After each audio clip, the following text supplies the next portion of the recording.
Hello student, आप सभी का स्वागत है समीक्षा इंस्टीट्यूट के चैनल पर, जहां हम आपके लिए भारतीय राज्य व्यवस्था का एक टॉपिक लेकर आया हूं, जिसमें हम पढ़ेंगे भारतीय संविधान के प्रमुख भाग, अनुच्छेद और अनुसूचियां।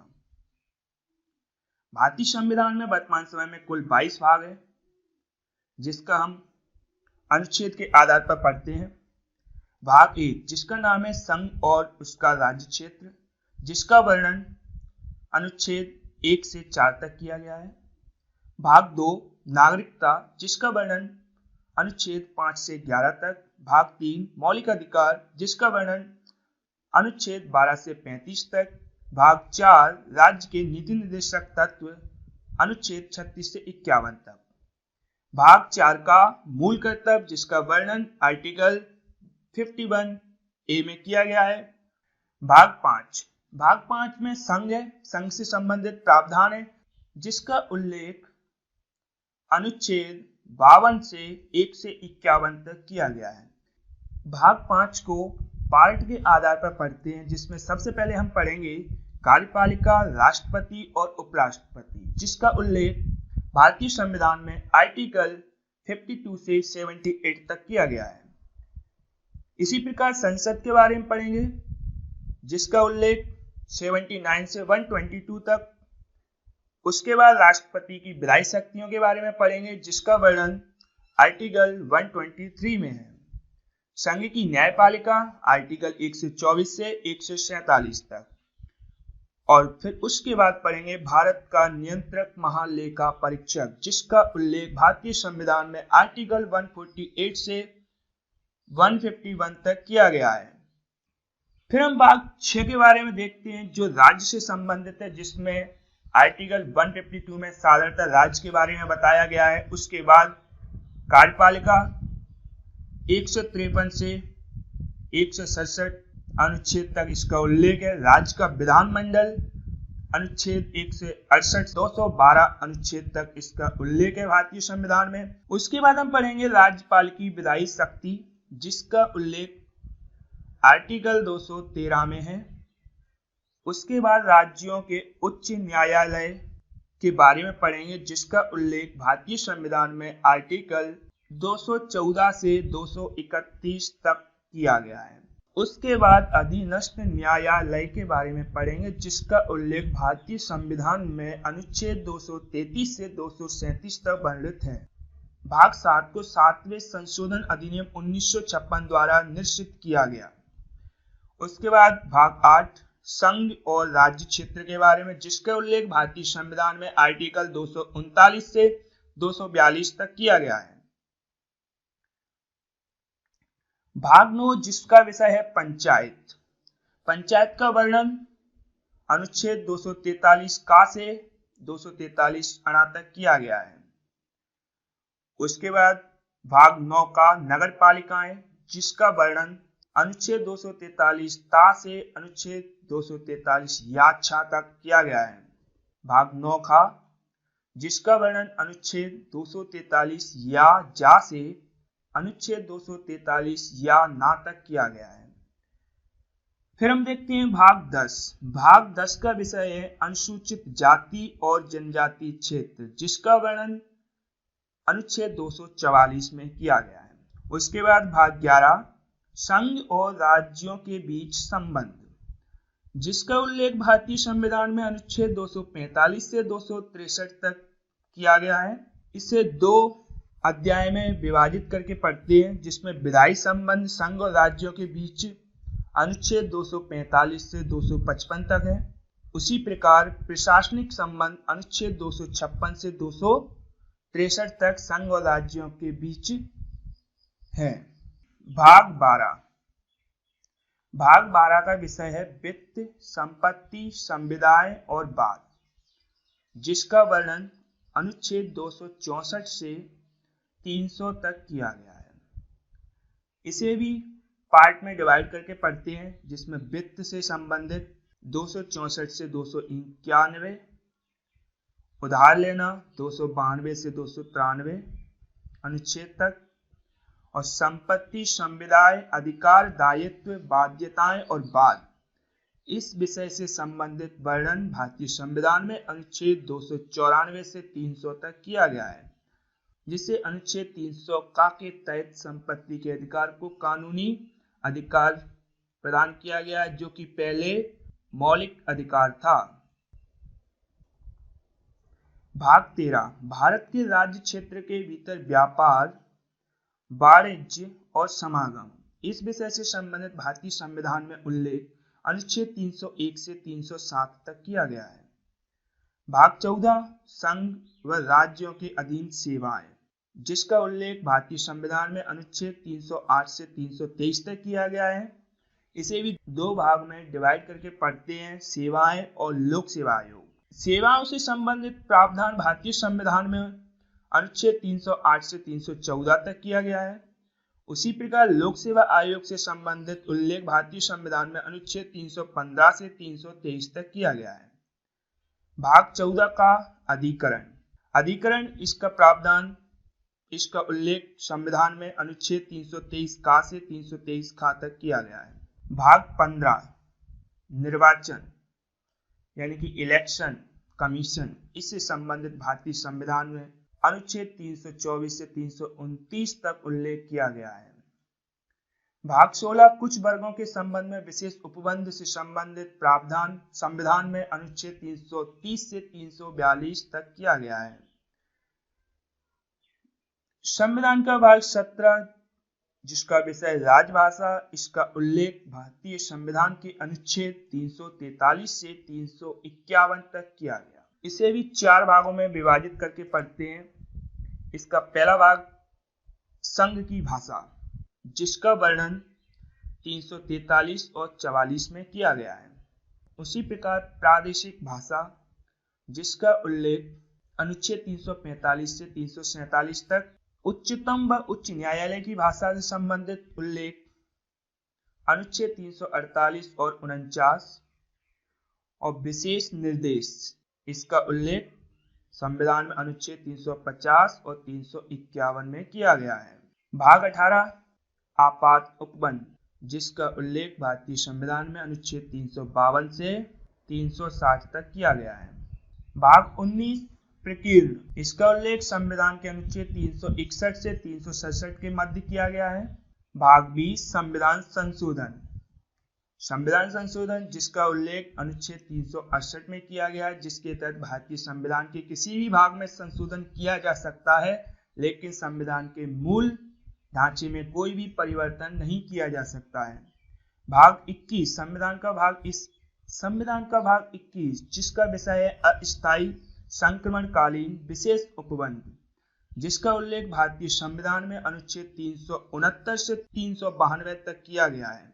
भाग 22 जिसका विषय है संक्षिप्त नाम, प्रारंभ, हिंदी में प्राधिकृत पाठ और निरसन, इन सब का उल्लेख भारतीय संविधान के अनुच्छेद 393 से 395 तक किया गया है। ये थे हमारे भारतीय संविधान के भाग। अब हम भारतीय संविधान के प्रमुख अनुच्छेद देखते हैं, कौन कौन से और किस प्रकार हैं, जो कि हमारे वनडे एग्जाम में बहुत ही यूजफुल होंगे। अनुच्छेद 1 यह घोषणा करता है कि भारत राज्यों का संघ है। अनुच्छेद 3 संसद विधि द्वारा नए राज्य बना सकती है तथा पहले से अवस्थित राज्यों के क्षेत्रों, सीमाओं एवं नामों में परिवर्तन कर सकती है। अनुच्छेद 5 संविधान के प्रारंभ होने के समय भारत में रहने वाले सभी व्यक्ति भारत के नागरिक होंगे, जिनका जन्म भारत में हुआ हो, जिनके पिता या माता भारत के नागरिक हो या संविधान के प्रारंभ के समय से भारत में रह रहे हो, वे सभी भारत के नागरिक होंगे। अनुच्छेद 12 से 35 मौलिक अधिकारों का वर्णन किया गया है। अनुच्छेद 53 में संघ की कार्यपालिका संबंधी शक्तियां राष्ट्रपति में निहित रहेंगी, इसका उल्लेख है। अनुच्छेद 54 में राष्ट्रपति का निर्वाचन संसद और विधानसभाओं के निर्वाचित सदस्यों के एक निर्वाचक मंडल द्वारा होता है। अनुच्छेद 55 राष्ट्रपति का निर्वाचन अप्रत्यक्ष रूप से आनुपातिक प्रतिनिधित्व एकल संक्रमणीय मत पद्धति द्वारा होता है। अनुच्छेद 64 यानी कि 64 आर्टिकल, उपराष्ट्रपति राज्यसभा का पदेन अध्यक्ष होगा। आर्टिकल 74, एक मंत्री परिषद होगी जिसके शीर्ष पर प्रधानमंत्री रहेगा, जिसकी सहायता एवं सुझाव के आधार पर राष्ट्रपति अपने कार्य संपन्न करेगा। राष्ट्रपति मंत्री परिषद के लिए किसी सलाह के पुनर्विचार को आवश्यक समझ सकता है, पर पुनर्विचार के पश्चात दी गई सलाह के अनुसार वे कार्य करेगा। इससे संबंधित किसी भी विवाद की परीक्षा किसी भी न्यायालय में नहीं की जाएगी। आर्टिकल 75 में प्रधानमंत्री की नियुक्ति राष्ट्रपति द्वारा की जाती है और उसकी सलाह से अन्य मंत्रियों की नियुक्ति की जाती है। ये आर्टिकल 75 में वर्णित है। आर्टिकल 76, राष्ट्रपति द्वारा महान्यायवादी की नियुक्ति की जाएगी। आर्टिकल 78, प्रधानमंत्री का कर्तव्य होगा कि वे देश के प्रशासनिक एवं विधायी मामलों तथा मंत्रिपरिषद के निर्णयों से संबंधित राष्ट्रपति को सूचना दे, यदि राष्ट्रपति इस प्रकार की सूचना प्राप्त करना आवश्यक समझे तो। अनुच्छेद 86, जिसके तहत राष्ट्रपति द्वारा संसद को संबोधित करने तथा संदेश भेजने के अधिकार का उल्लेख किया गया है।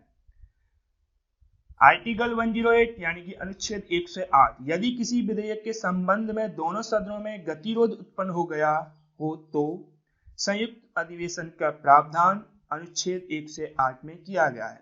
अनुच्छेद 110 में धन विधेयक को परिभाषित किया गया है। अनुच्छेद 111 में संसद के दोनों सदनों द्वारा पारित विधेयक राष्ट्रपति के पास आता है। राष्ट्रपति उस विधेयक को सम्मति प्रदान कर सकता है या अस्वीकृत कर सकता है।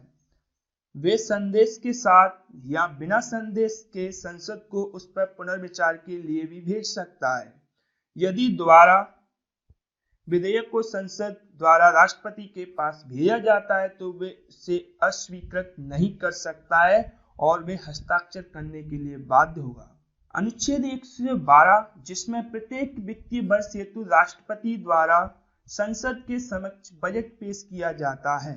अनुच्छेद 123, जिसमें संसद के अवकाश यानी कि सत्र नहीं चलने की स्थिति में राष्ट्रपति को अध्यादेश जारी करने का अधिकार दिया गया है। अनुच्छेद 123 के तहत अनुच्छेद 124, इसके अंतर्गत सर्वोच्च न्यायालय के गठन का वर्णन किया गया है। अनुच्छेद 129, सर्वोच्च न्यायालय एक अभिलेख न्यायालय है। अनुच्छेद 148, नियंत्रक एवं महालेखा परीक्षक की नियुक्ति राष्ट्रपति द्वारा की जाएगी। अनुच्छेद 163, राज्यपाल के कार्यों में सहायता एवं सुझाव देने के लिए राज्यों में एक मंत्रिपरिषद एवं इसके शीर्ष पर एक मुख्यमंत्री होगा, पर राज्यपाल के सुविवेक संबंधी कार्यों में वे मंत्रिपरिषद के सुझाव लेने के लिए बाध्य नहीं होगा। अनुच्छेद 169, जिसमें राज्य के जो विधान परिषद है, जिसमें राज्यों में विधान परिषदों के गठन और समाप्ति से संबंधित जो अधिकार है वो विधानसभा द्वारा बहुमत से पारित प्रस्ताव तथा संसद द्वारा उसकी स्वीकृति से संभव है। अनुच्छेद 200, राज्यों की विधायिका द्वारा पारित विधेयक राज्यपाल के समक्ष प्रस्तुत किया जाएगा। वे इस पर अपनी सम्मति दे सकता है या इसे अस्वीकृत कर सकता है। वह इस विधेयक को संदेश के साथ या बिना संदेश के पुनर्विचार हेतु विधायिका को वापस भेज सकता है, पर पुनर्विचार के बाद दोबारा विधेयक आ जाने पर इसे अस्वीकार नहीं कर सकता है। इसके अतिरिक्त वे विधेयक राष्ट्रपति के पास विचार के लिए भेज सकता है। अनुच्छेद 213 क्या है? इसमें राज्य की विधायिका के सत्र नहीं रहने पर, यानी कि राज्य में जो विधायिका है वो सत्र में नहीं है, तो राज्यपाल को अध्यादेश जारी करने का अधिकार प्राप्त है। अनुच्छेद 214, सभी राज्यों के लिए उच्च न्यायालय की व्यवस्था होगी। अनुच्छेद 226, मूल अधिकारों के प्रवर्तन के लिए उच्च न्यायालय को लेख जारी करने की शक्तियां प्रदान की गई हैं अनुच्छेद 226 के तहत। अनुच्छेद 233, जिला न्यायाधीशों की नियुक्ति राज्यपाल द्वारा उच्च न्यायालय के परामर्श से की जाएगी। अनुच्छेद 233 यही प्रावधान करता है कि जो जिला न्यायाधीश होते हैं इनकी नियुक्ति राज्यपाल द्वारा की जाएगी, वो भी उच्च न्यायालय यानी कि हाई कोर्ट के परामर्श से। अनुच्छेद 235, उच्च न्यायालय का नियंत्रण अधीनस्थ न्यायालयों पर रहेगा, यानी कि जो राज्यों में उच्च न्यायालय है उनका नियंत्रण अधीनस्थ यानी कि जो लोअर कोर्ट है, जिला कोर्ट हुए, इन पर होगा। अनुच्छेद 239 में यही प्रावधान है कि केंद्र शासित प्रदेशों का प्रशासन राष्ट्रपति द्वारा होगा। यदि वे उचित समझे तो बगल के किसी राज्य के राज्यपाल यानी कि पास के किसी राज्यपाल को इसके प्रशासन का दायित्व भी सौंप सकता है, प्रशासन की नियुक्ति कर सकता है। अनुच्छेद 245 जिसमें यह प्रावधान किया गया कि संसद संपूर्ण देश या इसके किसी भी हिस्से के लिए तथा राज्य विधानपालिका अपने राज्य या किसी हिस्से के लिए कानून बना सकती है। इसका वर्णन अनुच्छेद 245 में किया गया। अनुच्छेद 246 संसद को 7वीं अनुसूची की सूची 1 में प्रगणित विषयों पर विधि बनाने की शक्ति प्रदान की गई है। अनुच्छेद 248 विधि निर्माण संबंधी अवशिष्ट शक्तियों संसद में निहित हैं। अनुच्छेद 249 राज्यसभा विशेष बहुमत द्वारा राज्य सूची के किसी भी विषय पर लोकसभा को 1 वर्ष के लिए कानून बनाने के लिए अधिकृत कर सकती है, यदि वे इसे राष्ट्रहित के लिए आवश्यक समझे तो। अनुच्छेद 249 में यही प्रावधान किया गया कि राज्यसभा विशेष बहुमत द्वारा राज्य सूची के किसी भी विषय पर लोकसभा को 1 वर्ष के लिए कानून बना सकती है, अगर वह इसे राष्ट्रहित में आवश्यक समझे तो। अनुच्छेद 250 यदि आपातकाल की उद्घोषणा प्रवर्तन में हो तो राज्य सूची के विषय के संबंध में विधि बनाने की शक्ति संसद के पास होगी। अनुच्छेद 252 दो या दो से अधिक राज्यों के लिए उनकी सहमति से विधि बनाने की शक्ति संसद के पास होगी। अनुच्छेद 253 संसद किसी अंतर्राष्ट्रीय संधि, समझौते या निकाय को मान्यता देने के लिए कोई भी कानून बनाती है तो ये मान्य होगा, चाहे ऐसा विषय राज्य सूची में वर्णित विषयों में ही क्यों ना हो। अनुच्छेद 257 यही प्रावधान करता है कि संघ की जो कार्यपालिका है वह किसी भी राज्य को निर्देश दे सकती है। अनुच्छेद 257 का संघ के सशस्त्र बलों या अन्य बलों के अभिनियोजन द्वारा राज्यों की सहायता। अनुच्छेद 258 का राष्ट्रपति राज्य सरकार को संघीय कार्यों को पूरा करने का आदेश दे सकता है। अनुच्छेद 262 में यही प्रावधान है अंतरराज्यीय नदियां या नदी घाटियों के जल वितरण एवं नियंत्रण से संबंधित विवादों के लिए संसद द्वारा निर्णय दिया जा सकता है। अनुच्छेद 263 यही प्रावधान करता है केंद्र राज्य संबंधों में विवादों का समाधान करने एवं परस्पर सहयोग के ऐसे क्षेत्रों के विकास के उद्देश्य से राष्ट्रपति एक अंतरराज्यीय परिषद की स्थापना करेगा। अंतरराज्यीय परिषद की स्थापना का उल्लेख भारतीय संविधान के अनुच्छेद किसमें है? 263 में है। अनुच्छेद 266 भारत की संचित निधि जिसमें सरकार की सभी मौद्रिक अवशिष्टियां एकत्र रहेंगी। विधि समस्त प्रक्रिया के बिना इससे कोई भी राशि नहीं निकाली जा सकती है। अनुच्छेद 267 में आकस्मिक निधि का वर्णन है जिसमें अकस्मात उत्पन्न परिस्थितियों के लिए राशि एकत्रित की जाती है। अनुच्छेद 275 केंद्र द्वारा राज्यों को सहायक अनुदान दिए जाने का प्रावधान है। अनुच्छेद 280 में यही प्रावधान किया गया कि राष्ट्रपति प्रत्येक 5 वर्ष तक वित्त आयोग की स्थापना करेगा। यही उल्लेख किया गया कि प्रत्येक 5 वर्ष तक वित्त आयोग की स्थापना करेगा जिसमें अध्यक्ष के अतिरिक्त 4 अन्य सदस्य होंगे तथा जो राष्ट्रपति के पास केंद्र और राज्यों के बीच करों से वितरण के संबंध में अनुशंसा करेगा। अनुच्छेद 300 का में यही उल्लेख किया गया है कि जो संपत्ति का मौलिक अधिकार था उसे 42वें संविधान संशोधन द्वारा 1978 में अनुच्छेद 300 का में सामान्य वैधानिक कानूनी अधिकार के रूप में अवस्थित किया गया, यानी कि जोड़ा गया, जिसका मेन उद्देश्य यही था कि राज्य किसी भी व्यक्ति को उसकी संपत्ति से वंचित नहीं करेगा। अनुच्छेद 312 में यही उल्लेख है कि राज्यसभा विशेष बहुमत द्वारा नई अखिल भारतीय सेवाओं की स्थापना की अनुशंसा कर सकती है। अनुच्छेद 315 संघ एवं राज्यों के लिए एक लोक सेवा आयोग की स्थापना की जाएगी। अनुच्छेद 324 चुनावों के पर्यवेक्षण, निर्देशन एवं नियंत्रण संबंधी समस्त शक्तियां चुनाव आयोग में निहित रहेंगी। अनुच्छेद 326 लोकसभा तथा विधानसभाओं में चुनाव वयस्क मताधिकार के आधार पर होगा। अनुच्छेद 331 में यही प्रावधान है कि आंग्ल भारतीय समुदाय के लोगों का राष्ट्रपति द्वारा लोकसभा में मनोनयन संभव है यदि वे समझें कि उनका उचित प्रतिनिधित्व नहीं है तो। अनुच्छेद 332 अनुसूचित जाति एवं जनजातियों का विधानसभा में आरक्षण का प्रावधान किया गया है। अनुच्छेद 333 जिसमें आंग्ल भारतीय समुदाय के लोगों का विधानसभा में मनोनयन का प्रावधान है राज्यपाल के द्वारा। अनुच्छेद 335 अनुसूचित जाति, जनजातियां एवं पिछड़े वर्गों के लिए विभिन्न सेवाओं में पदों में आरक्षण का प्रावधान किया गया है। ये आर्टिकल 335 में उल्लेख है। अनुच्छेद 343 संघ की आधिकारिक भाषा देवनागरी लिपि में लिखी गई हिंदी होगी। अनुच्छेद 347 यदि किसी राज्य में पर्याप्त संख्या में लोग किसी भाषा को बोलते हों और उनकी आकांक्षा हो कि उनके द्वारा बोली जाने वाली भाषा को मान्यता दी जाए तो इसकी अनुमति राष्ट्रपति दे सकता है। अनुच्छेद 351 में यही है कि संघ का कर्तव्य होगा कि वे हिंदी भाषा का प्रसार एवं उत्थान करें ताकि भारत की मिश्रित संस्कृति के सभी अंगों के लिए अभिव्यक्ति का माध्यम बने।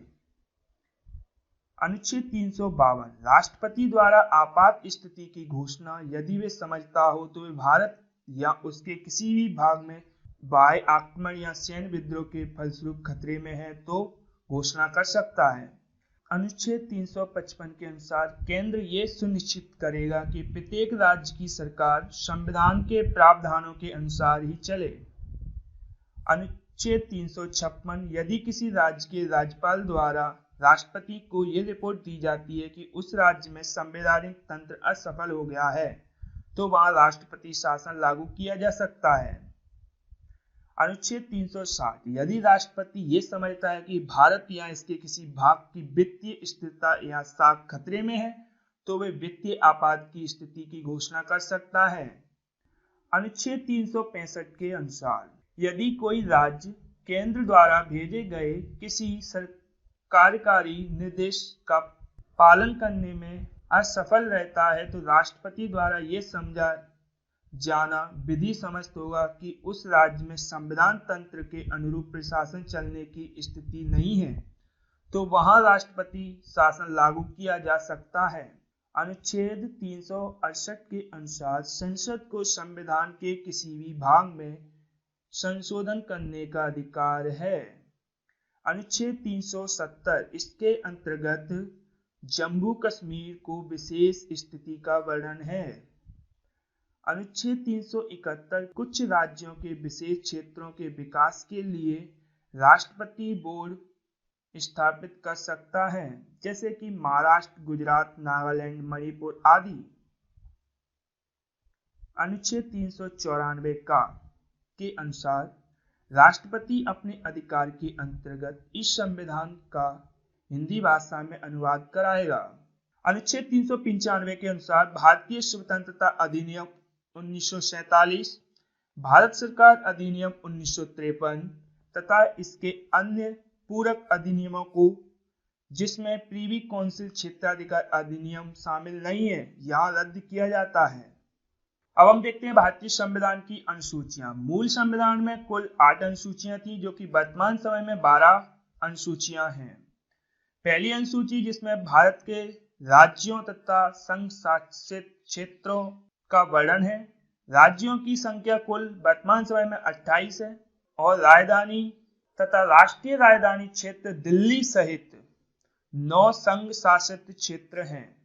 दूसरी अनुसूची इसमें निम्न पदों से संबंधित वेतन भत्तों का उल्लेख किया गया जैसे कि इसमें देखते हैं राष्ट्रपति तथा राज्यपाल, लोकसभा के अध्यक्ष उपाध्यक्ष, लोकसभा के अध्यक्ष उपाध्यक्ष, राज्यसभा के सभापति उपसभापति, राज्य विधानसभा के अध्यक्ष और उपाध्यक्ष तथा विधान परिषदों के सभापति और उपसभापति, सर्वोच्च न्यायालय तथा उच्च न्यायालय के न्यायाधीशों के, नियंत्रक एवं महालेखा परीक्षक के वेतन भत्तों से संबंधित उल्लेख है।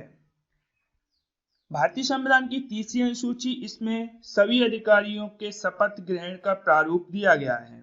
चौथी अनुसूची, इसमें प्रत्येक राज्य और केंद्र शासित प्रदेशों के लिए राज्यसभा की सीटों का आवेदन का उल्लेख किया गया। पांचवी अनुसूची में अनुसूचित क्षेत्रों, अनुसूचित जनजातियों के प्रशासन से संबंधित प्रावधानों का उल्लेख किया गया है। भारतीय संविधान की छठवीं अनुसूची, इसमें असम, मेघालय, त्रिपुरा तथा मिजोरम राज्यों के जनजातीय क्षेत्रों के प्रशासन के बारे में प्रावधान किया गया।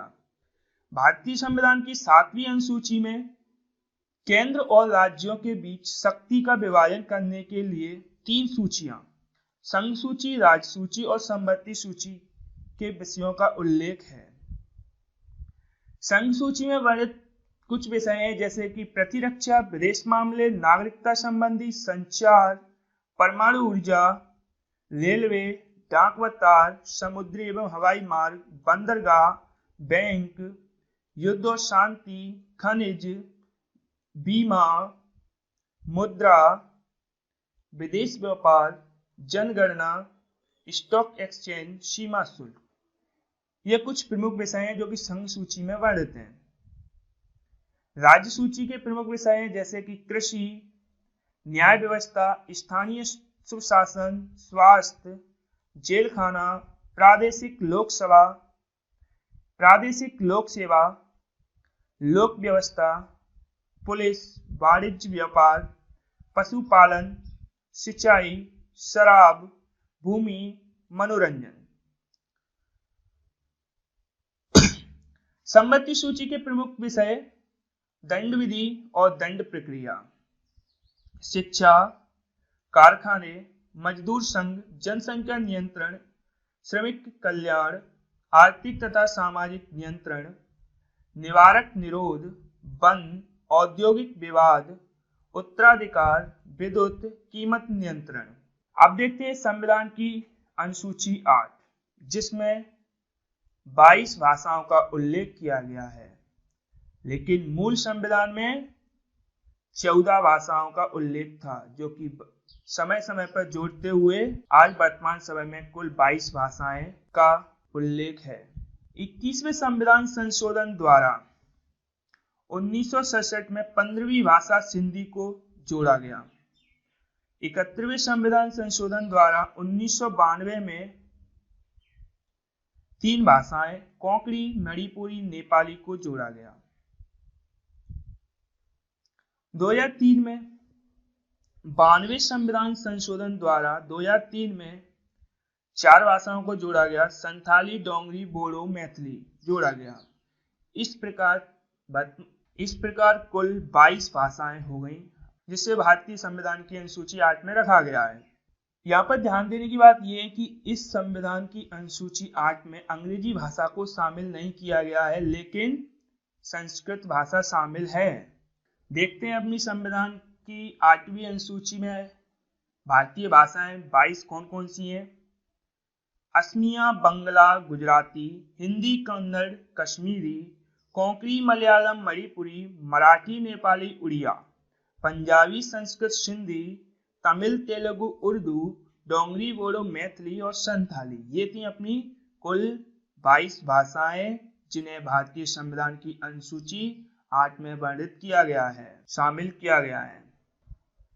भारतीय संविधान की अनुसूची 9, जिसे पहले संविधान संशोधन द्वारा 1951 में जोड़ा गया। प्रारंभ में इसमें शामिल कानूनों को न्यायालय में चुनौती नहीं दी जा सकती थी, लेकिन अब सर्वोच्च न्यायालय ने न्याय की समीक्षा की परिधि में इसे ला दिया है। भूमि सुधार संबंधी अधिनियम इसी में शामिल है। इस अनुसूची में सम्मिलित अधिनियमों की कुल संख्या 284 है। 9वीं अनुसूची भी न्यायिक समीक्षा के दायरे में है। ये कब से आई?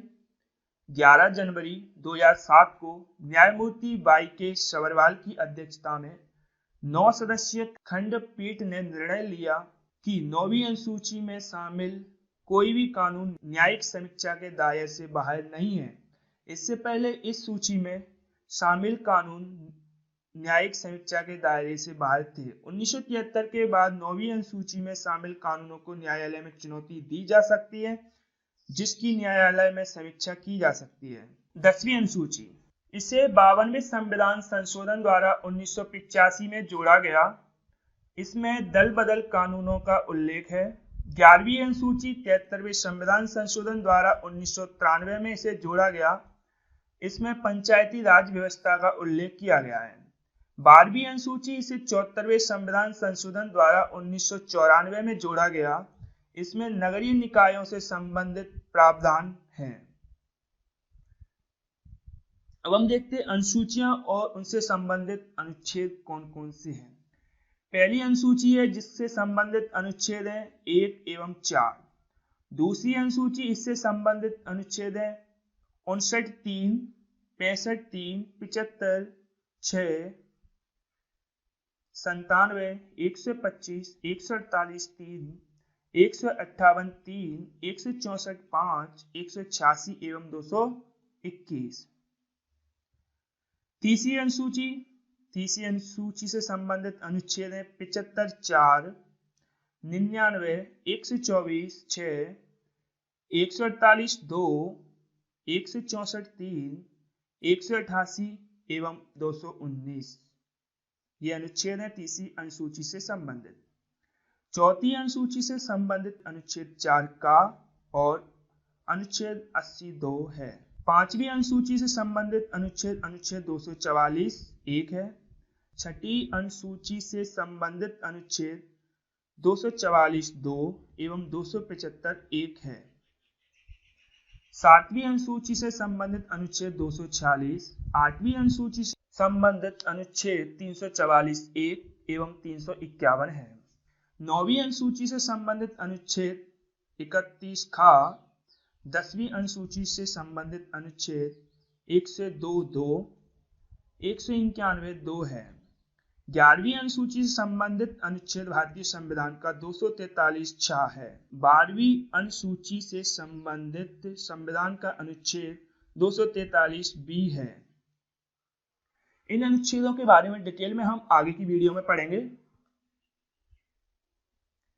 अब हम देखते हैं कुछ महत्वपूर्ण तथ्य यानी कि इंपोर्टेंट फैक्ट। यदि संबंधी सूची के विषय पर राज्य तथा केंद्र दोनों ही कानून बनाते हैं तो केंद्र का कानून मान्य होगा। 9वीं अनुसूची में सम्मिलित अधिनियमों की संख्या टोटल 284 है। 1973 के बाद 9वीं अनुसूची में शामिल कानून को न्यायालय में चुनौती दी जा सकती है। Thank you student. हमारा आज का टॉपिक कंप्लीट हुआ। उम्मीद है आपको हमारी वीडियो अच्छी लगी होगी, तो लाइक एंड शेयर जरूर कीजिएगा। साथ ही साथ अगर आप इस चैनल पर नए हैं तो सब्सक्राइब कीजिए और बेल आइकन जरूर दबाएं, जिससे कि हमारी जो भी वीडियो आगे डाली जाएंगी तो आप उनका नोटिफिकेशन के माध्यम से जानकारी प्राप्त करते हुए देख सकते हैं। और अगर आप इस वीडियो की PDF फाइल पाना चाहते हैं तो हमें फेसबुक, व्हाट्सएप और टेलीग्राम के माध्यम से फॉलो करें, हमारे ग्रुप को ज्वाइन करें, वहां से आपको इसकी PDF मिल जाएगी। Thank you.